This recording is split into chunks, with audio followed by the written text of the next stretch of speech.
Hello. Hello, everyone. All right, now it should be picking you up. Yay. Yeah.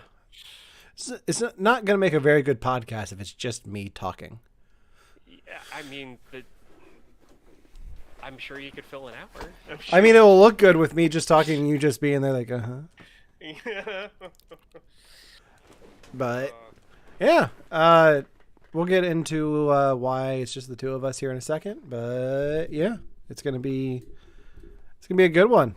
So let's get into it. Let me hit record here. All right. Hey, everybody. Welcome to You Have to Watch This podcast. I'm Alan. I'm Ryan. And Devon sadly could not make it here today. He lit the black flame candle and left town. So he left us here alone to talk about the sequel to the 1993 Disney film Hocus Pocus, Hocus Pocus 2. They really thought outside the box on that title, guys. How original. Yeah. But before we get into that, before we talk about, this is breaking our format a little bit. This is a movie that none of us had seen because it just came out. Before we get into that, we talk about things that we have watched in pop culture that that are new this week. And I don't have a show or anything. It's been a pretty crazy week on my end. But I did think we should talk about the new Black Panther Wakanda Forever trailer. I've only seen this trailer once. I meant to watch it again before the podcast. But Ryan, you just watched this trailer for the first time. Yes, I did. What did you think of the new Black Panther trailer? This is the first Marvel trailer since Endgame that actually made me interested in the movie. Oh, okay. So I'm finally there to where my interest is starting to get sparked again. Yeah, there's a lot going on in this movie from the looks of it. Because not only do you have Namor coming in from Atlantis, and the morning of T'Challa and Chadwick Boseman, and like the tributes to him, but you also have Ironheart in here. You have a new Black Panther. You have Bilbo Baggins is back. So there's a lot going on here. I'm trying to get comfortable in my chair. I'm really excited for this movie. Okay. Let's speculate here for a minute. Who do you think is in the Black Panther suit? His sister. You think it's his sister? It makes the most sense to me. Okay. I think she's going to be in it for a little bit. I don't think it's going to be her by the end of the movie, though. I think it's going to be Lupita Nyong'o's character. And she's on the screen right now. I forget her character's name. Nakia, I think. Okay. I think she's going to be the Black Panther. Well, they have been really focusing on her. Yeah. If she's the one I'm thinking of, they have been really focusing. She was the one that showed up in Winter Soldier and Falcon, that series. No. No? That's Okoye. That's Okay. that's his like The security bodyguard. guard. Yeah. Yeah. Okay. Yeah, I'm looking forward to this. I'm really excited to see how they bring in Namor and mutants into the MCU because he's the first mutant in the comics, and it sounds like he's going to be the first official mutant in the MCU as well. So this is going to be a fun way to, it's going to be a good way to end Phase 5. What are we in? Phase 4? We're in Phase 4. Yeah, we're in Phase 4. I go to you for stuff like that. Yeah. I go to you for stuff. There's so many phases and so many things are getting announced. Like last week on the show when we learned about Deadpool 3 bringing back Hugh Jackman. There's just so much coming out of the MCU now. But yeah, I'm excited for this. I have not bought my tickets yet, but I will most likely be seeing this in either ScreenX or 4DX. So yeah, Okay. that's all I've got. It's been, like I said, it's been a crazy week. I'm going to be able to get caught up on stuff tomorrow when I'm on my train to New York City. So, Ryan, what have you watched recently that you want to talk about a bit? Dahmer. I the new the Netflix series that's on it. I have watched documentaries about Dahmer. I have watched several other things about him. As much as I have other people who have done the things that he's done, Mm-hmm. like I've always been kind of interested in this stuff, but I'm not like obsessed with it. And I really, the big thing I'm gonna say first before anything else is I like in this series that they show him for the monster that he was. And I'm happy that they're not like glamorizing him like these things usually tend to do with serial killers. Mm-hmm. Um, they're actually showing, you know, not just his life and his childhood, but they're also showing the people he interacted with, their childhoods. They're focusing on like his next door neighbor in the apartment complex he lived in. They're focusing on some of his victims and like their childhood and their families and and and and how his actions affected them. As for everyone is praising the actor who plays Dahmer in this, there are other people playing like family members and neighbors of his that are doing even a better job than he is for their own characters. Okay. Um, I would say for anyone who has issues with the whole concept of like making these type of series about people like this, episode 7 is probably a good place to just, if you're interested but you don't want to like deal with a lot of the stuff that, I guess political aspect of this, episode 7 is a good place to go first. Yeah, the things I've seen from this have mostly been memes. Yeah. Um, I have no desire to watch this. Um, Evan Peters, I think, is the main actor. I'm sure he does a great performance, and I'm sure, like, if anything, I might check out that episode you just recommended. But Yeah. beyond that, there's really nothing in the like. I don't think there's really anything in this for me. That, and that's fine. I mean, this is like Kristen watches like true crime stuff Mm-hmm. 24/7 almost. I can't stomach it. Yeah.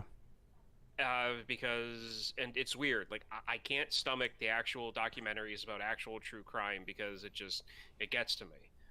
Stuff like this is easier for me to consume Yeah. than like an actual like 2020 or 48 hours. It's easier for me to consume this to kind of understand what happened than it is for me to watch interviews of like actual family members, because that would get to me to the point where I can't watch it. This puts it in a realm that I can actually kind of like see what's going on, and they show all of the moments that he could have been stopped, and all of the moments he could have been caught, and where negligence prevented that from happening. Yeah. And they're putting a magnifying glass on that, and that's episode 7. Episode 7 deals directly with his neighbor and what she went through dealing with him. Okay. So what is your opinion on something like Unsolved Mysteries? That was back when we were kids, like the Yeah. scary intro. Scary intro. Yeah, but they brought the show back. So have you watched stuff like that? Because that's a little bit of true crime, and they get the interviews, so that's to do the reenactments. Yeah, well, the thing is, like, to me, it's every now and then Kristen will come across one of these like 48-hour episodes, and she'll tell me about it. And if it sparks my interest, I'll watch it. But I just can't watch the stuff nonstop, back to back, end to end, because I know these horrible things happen. I know that these kind of people exist. I'm already aware of it, and I'm already depressed about it. I don't need it to be I don't need that message to be amplified anymore. Okay. I mean, I liked it when I was a kid. Like, I loved the Unsolved Mystery show as a kid. If you haven't watched the new one on Netflix, I highly recommend the first 2 seasons of it. The 3rd season starts up in a week or two with new episodes. So I highly recommend that on there. And that does like UFO stuff and like Bigfoot too, right? It's yeah, not just like yeah. okay, No, yeah. there's definitely a UFO episode in the new stuff. Okay. But a lot of it is like disappearances and murders and all of that. But Yeah. for me, the mystery is the intriguing part. Like to make me watch it, because I'm not huge on true crime either. Yeah. And there's a lot of stuff that I've looked up that's bad. That they do things and they show things in the show that, like, even though I've seen a few documentaries on the whole Dahmer thing, that I didn't know about and I wasn't aware of. And then like Kristen and I would pause it and then we Google it real quick. Like, did this actually happen? Like, did this person, like, did he actually do something like this? And then we'd look it up, be like, yeah, no, he did. So, there's little things there that they're showing, like the nitty gritty of everything. Yeah. So like there's no stone unturned. It's just, yeah, like there were so many moments that he could have been stopped, and by negligence from everybody, from members of his own family to the police force in the city that he lived in, like he could have been stopped years ahead of time. Yeah. All right. Well, on that note, let's talk about a Disney movie. Tonight's main topic is the sequel to, like we said at the top of the show, the sequel to the 1993 Disney film Hocus Pocus, Hocus Pocus 2, starring Bette Midler, Sarah Jessica Parker, and Kathy Najimy. We're going to go into this spoiler-free, I think, for a little bit. Just in case anyone at home hasn't seen the movie yet. It's available to stream on Disney+. So go check that out and then come back afterwards. And we'll make sure we put our spoiler alert up when we get into spoilers.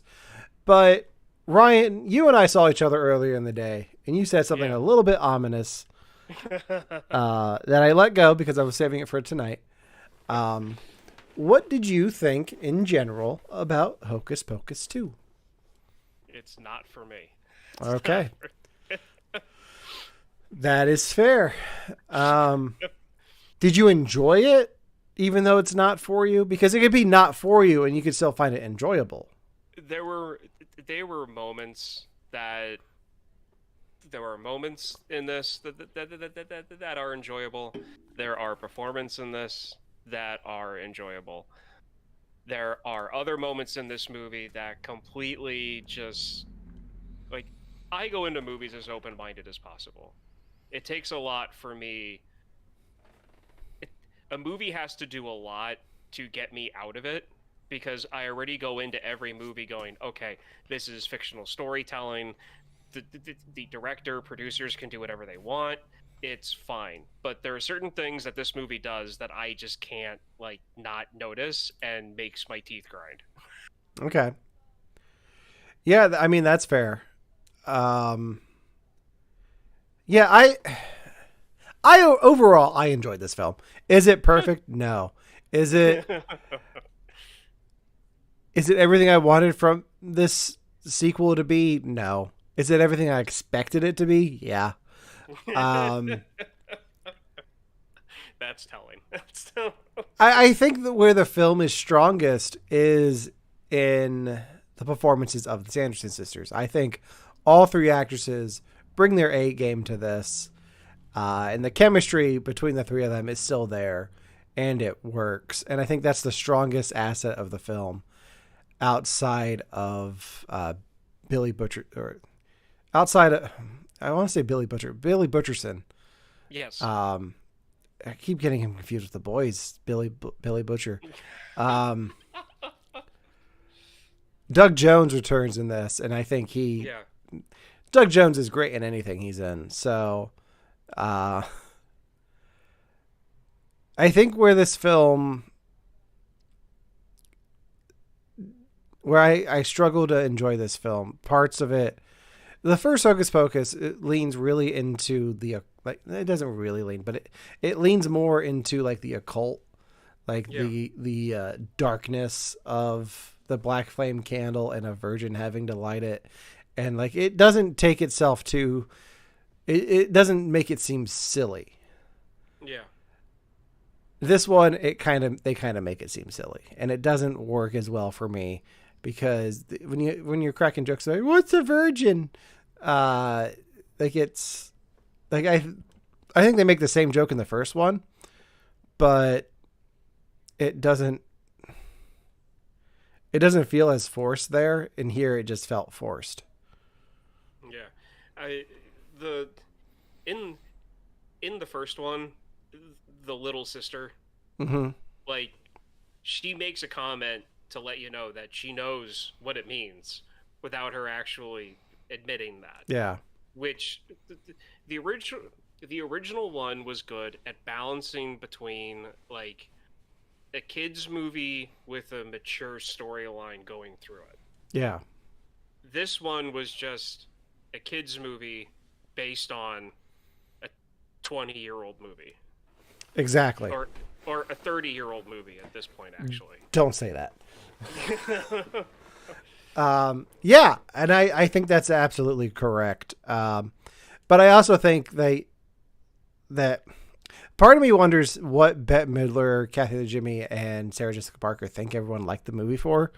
Because, I mean, sure, the Sanderson Sisters are great, but I don't think that's what everyone loves about that first movie. I think there's a lot more to it. I think you can't bring back some of the other elements people like Binks, the cat, because Binks moves on to the afterlife at the end of the first one. So you can't bring him back logically. But I think it would have been nice for this film to address the characters that we got to know in that first one. Maybe. Yes. Yeah. So, and I knew they weren't going to be in it because when I saw Omri Katz, Vanessa Shaw, and Jason Marsden at Creature Feature a few weeks ago, they flat out said, "Yeah, we're not involved. We weren't asked back."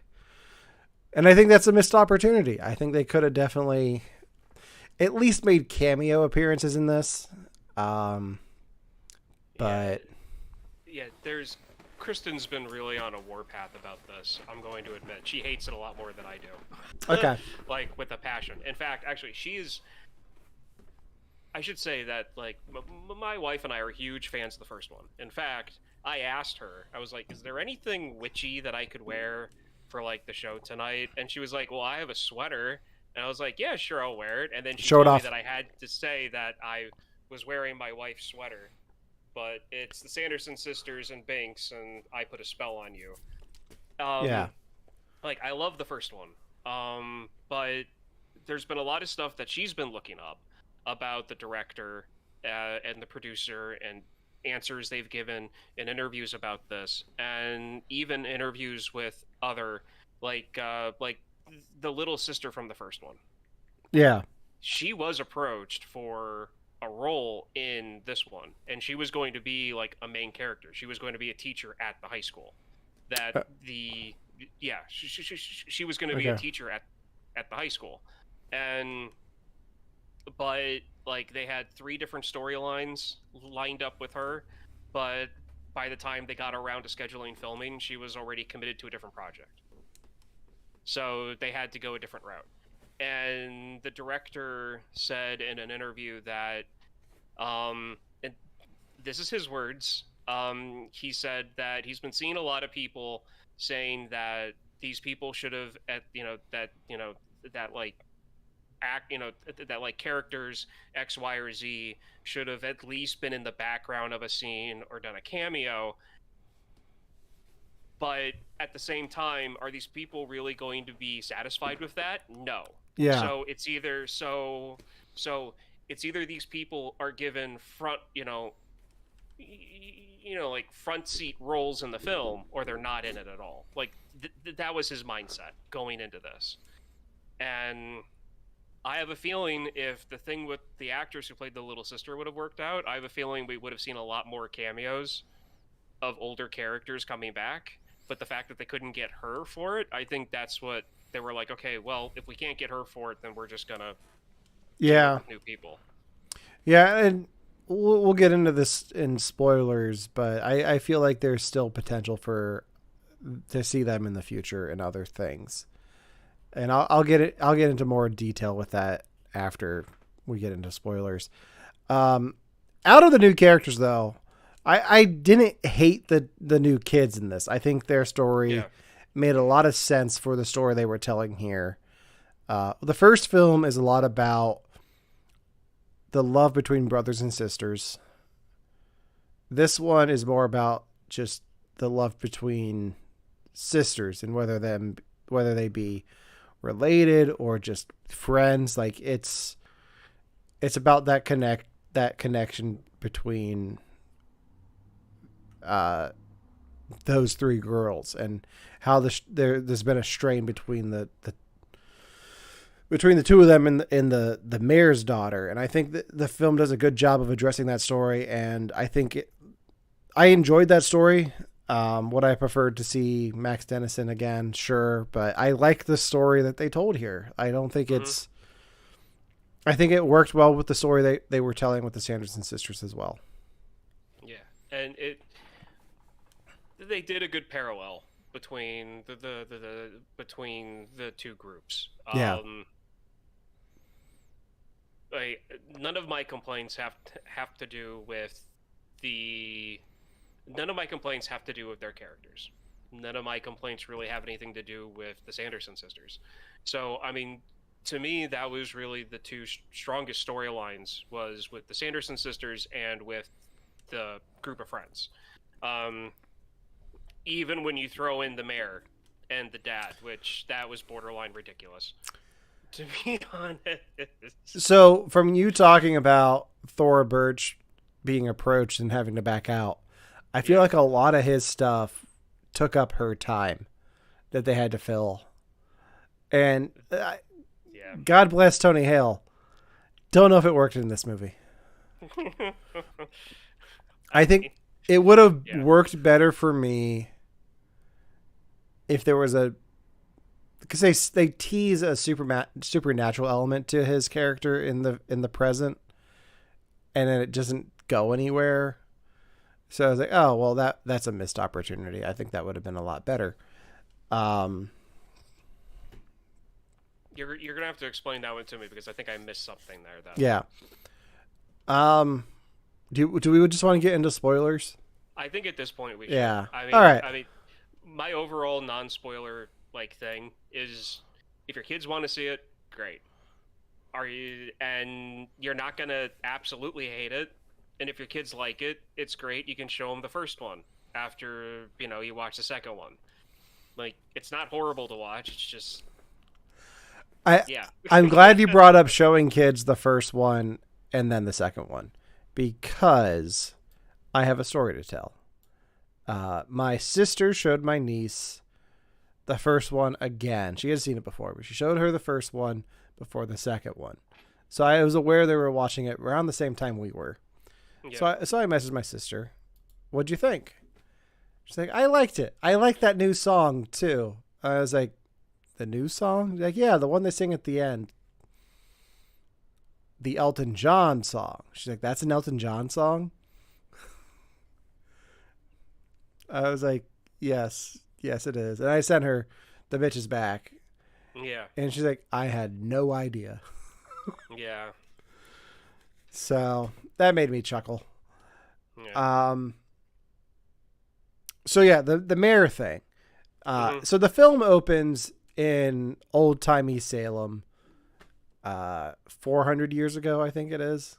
300, 400. It was like 1652, 1649, something along those years. Back then, Tony Hale plays the minister.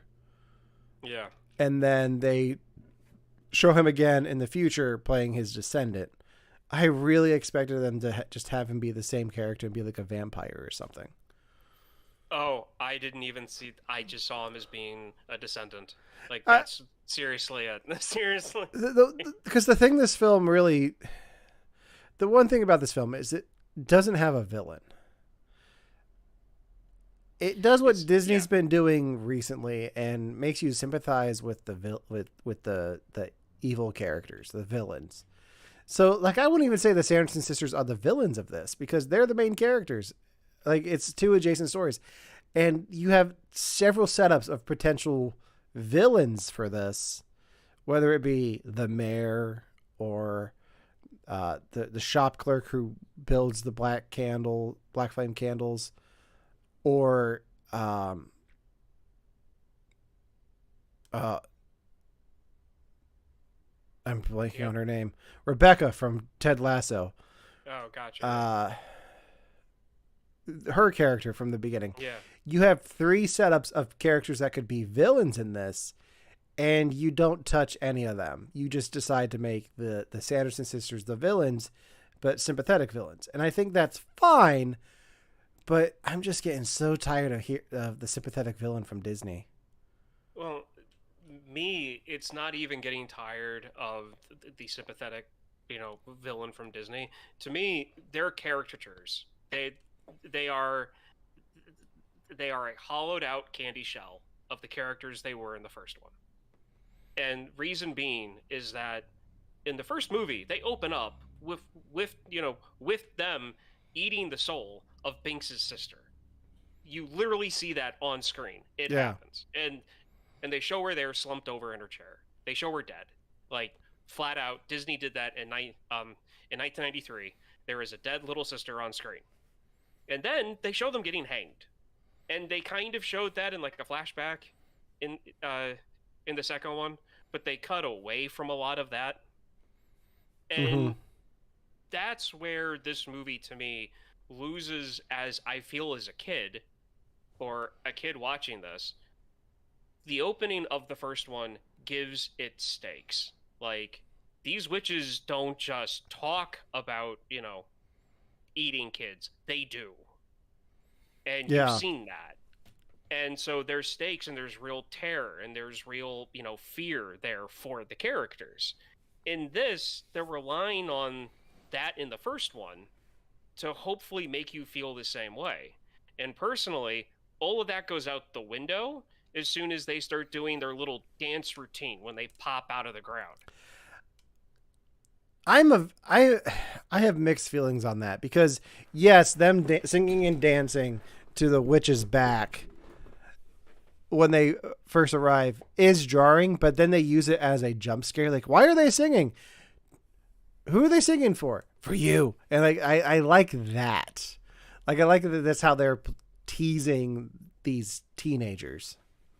It to me, like, that whole like jump scare thing, like I like the progression of the characters. I like the progression of the Sanderson sisters as sisters. Yeah. And going to where they start at the start of this movie to where they end up at the end of the movie. That's what I like about their storyline. The way that they were, like, they have their reveal in the movie, I absolutely hate it. From when they pop out of the ground to when the teen girls finally get away. Like, every single moment of that, to me, was just like, this is exactly how I felt after watching the trailer. Like, and okay. I was so afraid the rest of the movie, but it got better. It got better. And so that's, like I said, I mean, I like their performances and the rest of it. There are moments like that where I grinded my teeth. Okay. Yeah. There's a lot that I liked about what they did with the Sanderson sisters, though. Like, I think my favorite joke in this whole thing is they leave the Walgreens and they need brooms because they're witches. So they do the same gag that they did in the last one. Winifred's got the broom, Sarah's got the Swiffer wet jet, and this time Mary's riding on 2 Roombas. I found that hysterical. And I think did too at first. It made like, I never, like, we talk a lot about Chekhov's gun and like, if you show something, it's going to come into play later. Yeah. I never expected Chekhov's Roombas to come into play. Roombas. Yeah. My thing with that was, like, I thought it was funny. I thought it was goofy. And then, again, this gets into, like, for some reason, certain things just make me go off and, like, throw me out of the movie. When she goes, "Oh, I'm surfing, cowabunga."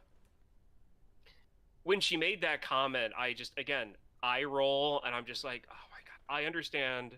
I understand that it's supposed to be goofy. I understand it's supposed to be ridiculous. That's her character. I get it. But like that's when I was like, okay, the Roombas. I don't know. But I mean, it was funny because again, she had the vacuum in the first one, so it's a natural progression that it would be Roombas. Like that just makes sense, and I Yeah. like how they used them. It wasn't just sight gag; it was actually part of the storyline because they Yeah. come up later because they follow her around like dogs, Mm-hmm. which is the funny part. Yeah. Um, one of one of the things that we noticed, or my wife noticed when we watched this, was Sarah's costume seems to be a little bit different. Like, I don't remember her showing off her legs in the first one at all, but there was a lot of Sarah Jessica Parker's legs in this, and it just felt weird. I feel like, well, if you watch the first one, which Yeah. I did twice the past week because I really liked the movie, um, you see a lot of Sarah.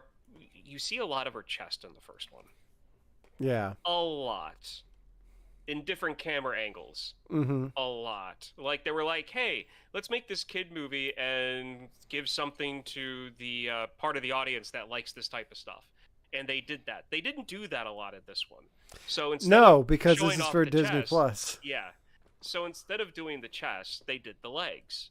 Because in the first one, yeah, there was a little legs, but it wasn't that high cut. The dress Yeah. was not that high cut up. Um, and I feel like that's why they did that. Because she's supposed to be like, you've got the three witches. You've got like the super powerful witch, and then you have like the goofy witch, and then you're supposed to have like the seductive witch, and that's Mm-hmm. Sarah Jessica Parker. Yeah. That's her character. So they were trying to keep that rolling with it as much as they could. I just don't understand why they made it look like she was wearing like uh why they had to like make her look emo. Like they put so much black eye, like Yeah. ridiculously amount of black eyeliner. Like, I think that was to set up her spin-off show on Disney Plus that's coming out soon. are you serious? Yeah, Hex in the City. Oh my god. No, you're not serious. Okay. No, God. I just wanted to make that joke. And I think that was a good one. Um, okay, what else do we want to talk about with Hocus Pocus 2? Okay. So, the guy that runs the like The store. Sanderson sister store, Yeah. like thing, Gilbert. Gilbert. I partly love his character and hate his character at the same time. I like his character being like the knowledgeable one that knows everything about the Mhm. Sanderson sisters. I really, really, really enjoy his background, being that he was one of the kids Yeah. that that was like trick or treating that night. What I don't like, I like the part that the first thing that put a bad taste in my mouth about this movie was in the trailer when he looks at Billy and yells zombie. I didn't see the Because- trailer, so I can't Okay. speak to that. Okay, so he yells zombie, and then Billy goes, "No, but I'm a good zombie." And I'm like, yes, I understand that that's kind of what he is, but Yeah. he's not like, instead of saying I'm a good zombie, he should just say I'm not a zombie or something like that, because I mean, he technically is, but he's not. Like, he doesn't need to eat flesh. He doesn't need to do the normal zombie things. He's just a corpse that's become alive again, like the Russian dead guy that Deadpool digs up in the first one. Yeah. Like that type of like coming My- back to life. My issue with the Gilbert character is it feels like they wanted to go one way with him and make him like a sympathetic bad guy, or they wanted to go the complete other way and make him the villain of this whole thing. And then they just chose the middle ground, and it was just so boring. Like, go one way or the other. Maybe he didn't know what he was doing, bringing them back. Like, maybe he didn't realize how dangerous it was. Or maybe he knew how dangerous it was and wanted it because all of the kids in Salem were mean to him growing up, and he Yeah. wanted revenge. Do something with that, but don't take the middle ground because that's boring. Yeah. I mean, I totally get that point of view. And It as much was as yeah. much as I liked him walking around with Billy Butcherson, like it just didn't. I wanted more from that character, and I just didn't Yeah. get it. Yeah. Yeah, and it just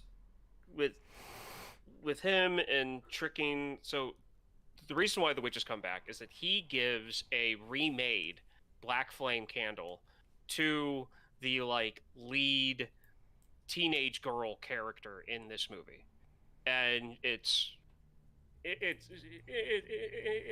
16th birthday. They've always done this ritual thing. Her and her two friends, they go out to like this place in the woods and they do like a fake witch coven thing. And he knows that they do this because they're friends. He gives them this candle, doesn't tell them what it Mm-hmm. is. They light it and bring back the Sanderson sisters.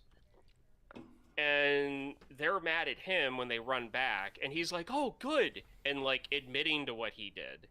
And but they're yelling at him like they're evil, and he's like, "No, they're just misunderstood. They were ahead of their time." He's not understanding at all what their actual purpose is. Yeah. And I mean, I really like your idea where like it'd be better if he was like, "Yeah, I know, because I'm sick of this town and you should be too." Yeah. And then the witches turn on him the way that they do. And you could still have him walking around with Billy getting all of this stuff done because he's tricking him into, helping him. And then at the end, like, I don't know, like he disappears with the sisters or he goes to jail, something. I don't know. But it this movie would have been better with a true clear-cut villain. Yeah. And instead you get, and again, spoilers are up, you get the Sanderson sisters that are supposed to be like evil witches, and the whole point of them coming back is to read this spell that gives the main witch ultimate witch powers that would make her like invincible. Mm-hmm. And but they don't read the warning on the spell, and she gets the powers, but her sisters go poof because she has Yeah. it's like the soul stone. You have to sacrifice the Yeah. thing you love the most for the power, and it's her sisters. And And even so then and yeah. even there, like with the witch mother played by Hannah Waddingham, whose name I looked up from Ted Lasso, like the implications there is she cast that spell, and that's Yeah. what happened to her. And I would have loved it if, because they tease her coming back the whole time with that crow flying around, or raven, or whatever it was.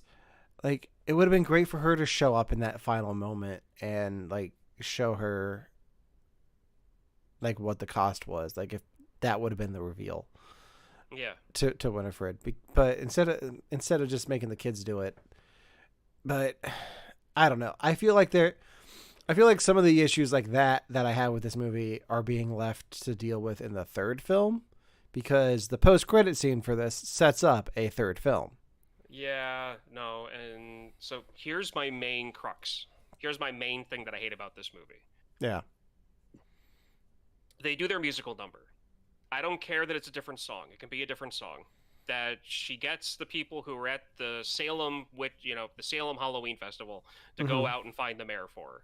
So it's instead of having the parents dance till they die, the town villagers go out and hunt the mayor. But because they're dancing, they're going slow. So the sisters have to like split up to try to find the mayor. And so while they're doing this, they look into windows of random people's apartments and homes. I know where this is going. And the one scares a little kid, and then she screams. Winifred looks into an apartment, and you see the scene from the first movie of the guy dressed up as Satan and his wife with the curlers in her hair yelling at the fireplace mantle. I can tell you exactly why that's in the film, and I don't have It any shouldn't be in the film. I can tell you exactly why it is, though. then it's just a tribute to Gary Marshall and Penny Marshall, who have both passed away since then. And I believe we're close friends to Bette Midler. So I think it's just a nod as a, like, yes, it breaks the universe if you think about it too much, but I think it's just a nice. Not even too much. Not even too much. Like reality folds in on itself, and Hocus Pocus 2 does not exist. No, it like that took me out of it too, but at the same time, it's like, okay, that's just a fun little cutaway. Like, you don't like. There's a complete possibility that in the world of Hocus Pocus, that there's another movie with Gary and Penny Marshall playing a father or a husband and wife, even though they're brother and sister in real life. See, and the exact same costumes. Like, it's entirely possible. If it was the only reference, maybe I could look past it. But it's not. What's the other one? The couple that the mayor asks to save his place in line are wearing their costumes. The guy he asks to, like, save his place in line for the caramel apple is wearing the devil costume that the guy was wearing in the first movie. His date that was there with him is wearing a costume that looks very similar to what the woman wore in that scene. I mean, I didn't pick up on that. So you've got that going on at the same time. I think the Halloween festival costumes, there were a lot of references to the first film in there, because there's somebody dressed as Madonna in the same costume too. So that stuff doesn't bother me as much as we're going to show clips from the first film in this film just for nostalgia's sake. I can't. It's too much for me, especially when you don't do anything with the original cast. If they would have said that, like, Max, that was the teenage boy in the first one, mm-hmm. right? If they would have said that, like, you know, they're, you know, like the mayor says about getting this woman back from Boston to sell her caramel apples, and then someone says something else, and then he were to say, yeah, no, Max, he just went, you know, he wrote a movie about our town, and he just unfortunately couldn't make it back. If they would have dropped a line to show that, like, he made a movie called Salem Witches or something, then I could be like, oh, okay, well, that's his experience. He made a movie based off what he, you know, dealt with, and that's what those two guys are watching in their apartment, you know, when she rides by. I mean, there are so many ways of doing tribute to, you know, actors that Bette Midler would be friends with in this, like plaques in the town square. I mean, maybe make them the, you know, put their pictures up in the high school as the principal and vice principal or something, you know, like, with their actual names and not the character names or something along those lines. It's just, to me, something like this, like, this movie has a feel of a 90s made-for-TV Disney Channel movie. And that's pretty much what it is now. Like, Disney Plus movies are the made-for Disney Channel movies. I never liked those movies. I never liked any of them. To be fair, though, a lot of people probably thought that Hocus Pocus, the first one, was one of those movies, because that's how I was introduced to Hocus Pocus, was Disney Channel. Because that's the only place I ever saw it. I never saw this in theaters. I saw it on Disney Channel every Halloween, and then ABC Family or whatever it is now, Freeform. So I think that's... And that's how this movie is going to get made. Like, I don't think this would have done well in theaters. I think this was perfect for Disney Plus. That's fine. If that, that's I had other thoughts and I forget what they were now. I'm sorry. No, it's okay.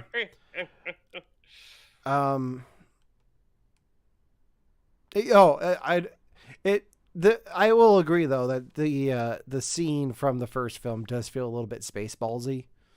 Like, wait, who's watching us now? Like, when this is now. Like it This just is felt a little bit like that.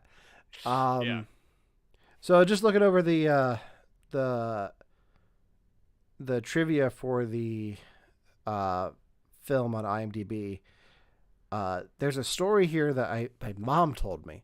My mom and dad both watched this film twice since it came out. And I was talking to my mom today, and she told me a little bit about this. She's like, "Yeah, I was watching an interview, and I heard this story about Kathy and Jimmy's character and why her lip bite is on the other side." Yeah. And there's a story behind that. Evidently, Kathy and Jimmy was struggling to do it on the other side now, like it was putting her in pain. So there's a moment in the beginning of the film where Winifred slaps her, and it's just on the other side of her face now. Which I think is a great slapstick gag. But evidently, also Kathy and Jimmy broke a rib during production of this, and spent like half of production with a broken rib. Ouch. And yeah, but I couldn't tell. I think she gave a great performance, and I cannot wait to see her in Sister Act 3. Ryan, did you freeze? Don't freeze on me now, Ryan. I might have Okay. frozen, Yeah. but it's back. Yeah. So we're all good. Um, sis, I heard Sister Act 3, and yes, I agree. Yeah, which I don't think Devon's seen either of those, so I cannot Okay. wait to do that double feature. That would be interesting. Oh, so one thing that since we're doing spoilers, the one thing I would like to do, like since this is what Hocus Pocus 2 is. This is what they gave us. This is what we have to work with. I would like Hocus Pocus 3, even though I know that it's probably already, whatever they have is finalized, and that's what they're doing, and it's whatever. I would like just to focus on the new girls, the new sisters, because this movie ends with the topic with the word coven being thrown around. So you had the Sanderson sister coven, and now you have these three new girls that are in high school, and they are now three sister witches, pretty much, because of the main character who actually has powers. And I would like a continuation of their storyline. As long as the one's boyfriend stays in the storyline, because I find him to be hysterical. Oh, I hated that kid. There were moments that he just, I don't know, the whole "you're a witch" storyline just felt like I've seen that play out in Stranger Things this year, and I'm over it. So I understand. My thing is that I love the fact because to be honest, I really wish a lot of people had this realization that he did when they were freshmen in high school, with the whole, pointing out differences in people and calling them weird is picking on people, is making fun of them. And he's just awestruck because he's like, I was just trying to make conversation. I have so many people to apologize to. I did like that moment, but everything up until then, I was like, oh, this kid's so annoying. But I did enjoy that moment. The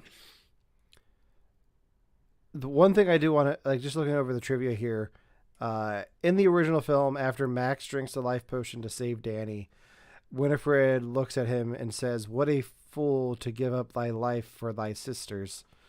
In Hocus Pocus 2, Winifred ultimately gives up her immortal life on Earth as the most powerful witch in order to be reunited with her beloved sisters. So I guess it's a nice little callback to the first film. Yeah.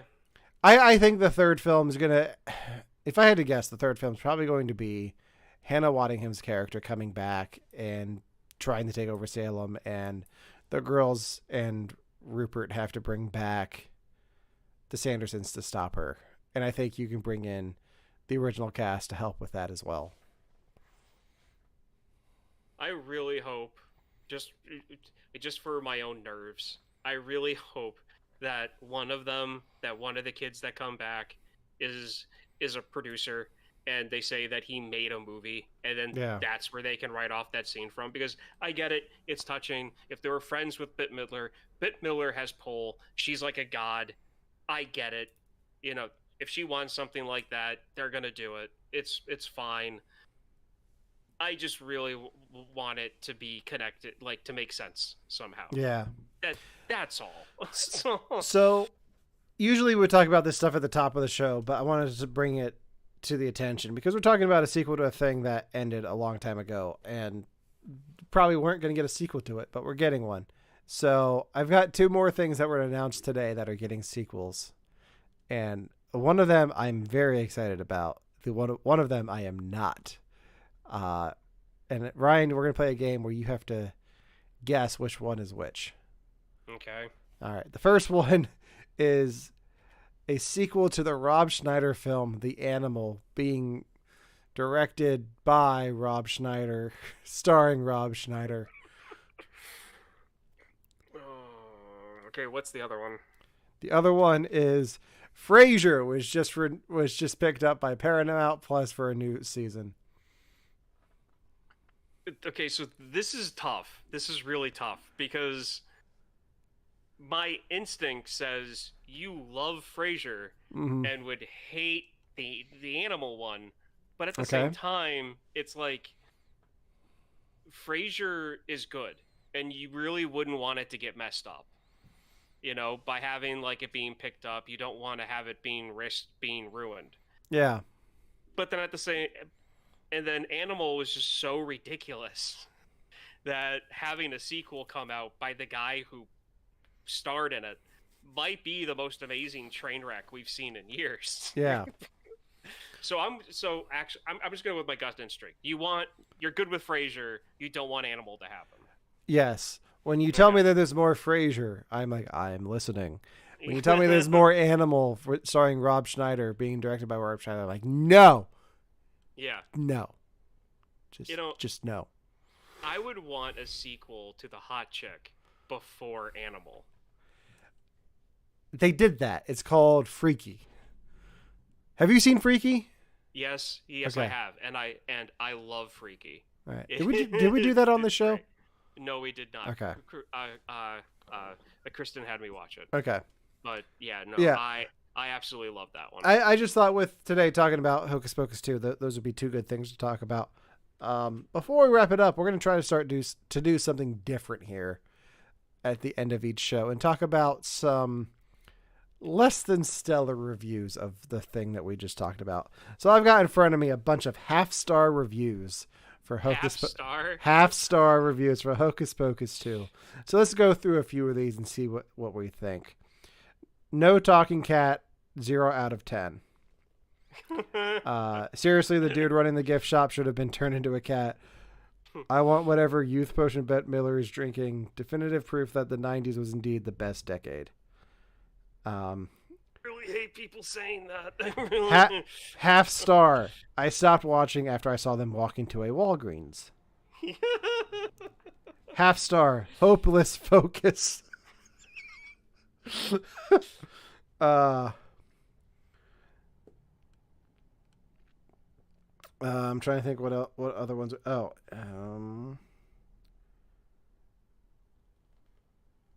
In 10 years, we will either look back at this time as a period of misunderstood nostalgic romps or as the worst era of filmmaking in history. I partially agree with that. Yes.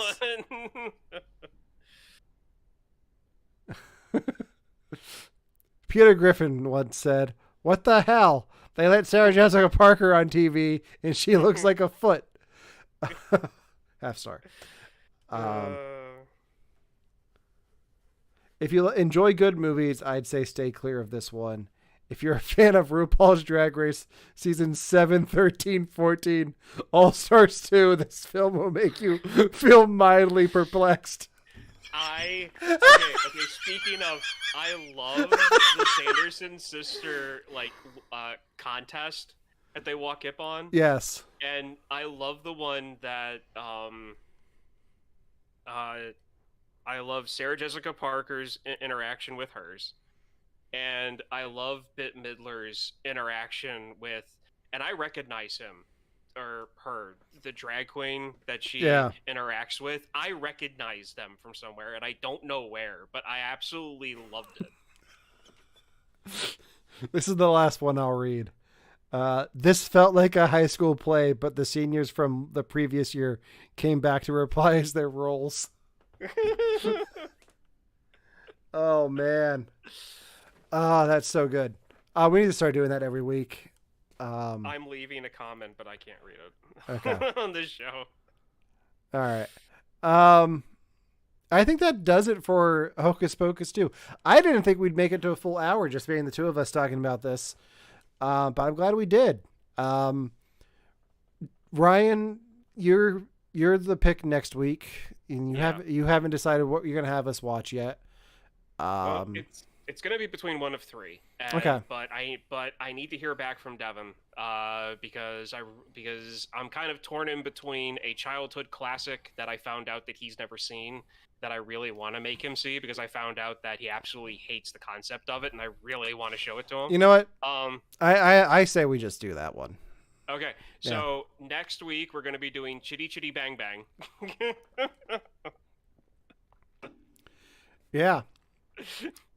A film that I've never seen either, so. Which is going to be, I mean, I'm pretty sure Devon's going to be in mortal terror when he hears this, so I think it fits for Halloween. Yeah. In the meantime, hopefully I'll have time to watch that. I have got a busy week ahead of me before that. Yes, you do. I am signing off for the show here and going to pack my bag for New York Comic Con.